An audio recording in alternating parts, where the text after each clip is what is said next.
詩篇53篇第1節，大衛的訓誨詩，交與伶長，調用瑪哈拉。愚頑人心裡說，沒有神，他們都是邪惡，行了可憎惡的罪孽，沒有一個人行善。嗱，我哋今日睇一篇新嘅詩咧，喺呢個標題啊，就係大衛嘅訓誨詩。咁啊，亦都係交俾呢個伶長，即係負責音樂啦。咁呢個調咧就係用瑪哈拉，應該就係當時一首調嘅即係名稱。咁但係咧喺呢一節經文咧就好重要啊，因為咧一開始佢就講到咧，愚頑人心裡說沒有神。嗱，首先我哋睇呢個愚頑人，即係如果我哋從呢個中文咧嗰個翻譯啊，呢班人既係愚蠢又頑固喎。咁啊希伯來文咧都有類似咁嘅意思嚇。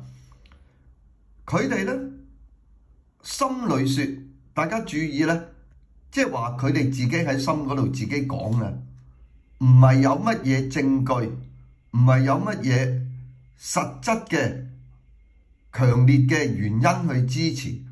咁佢哋心裡就係喺度自己講咧，沒有神，即係話係冇神嘅。所以我哋睇人有陣時咧，就係喺呢一班咁嘅愚頑人一樣。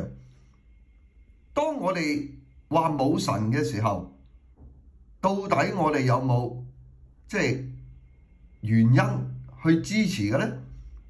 即係好似我哋琴日咧，即係喺牧師和你傾，咁啊，本來講緊馬拉松啊嗰啲嘅事情，無端端就有位網友，陌生嘅網友，佢就話上帝是假的。咁我一路同佢講，你有咩原因去支持咧？佢就冇回應啦。咁所以咧，就好似呢啲嘅愚頑人，係佢哋自己諗嘅啫喎，係冇神喎。跟住咧就講啦，他們都是邪惡，行了可憎惡的罪孽。最重要咧就係佢哋本身嗰個行為啊，係喺一種嘅邪惡裏邊，陷於一種嘅罪孽。所以咧話冇神喎，因為如果有神嘅時候咧，就知道佢哋嘅惡行啊嘛，就會執行審判啊嘛。咁如果冇神，我話做乜都得㗎啦，係咪？而且咧呢度講出沒有一個人行善，咁即係好似聖經所講，世人都犯了罪，冇一個人係完美嘅。咁當我哋睇到呢啲嘅愚頑人，佢哋心裏邊講沒有神，佢哋嘅行為嘅表現都成為我哋嘅鑑戒，讓我哋去學習尋求神。親愛嘅天父，主要我哋真係睇到人性啊嗰個罪性，唔單止喺嗰個邪惡，仲會咧係自己否定神嘅存在。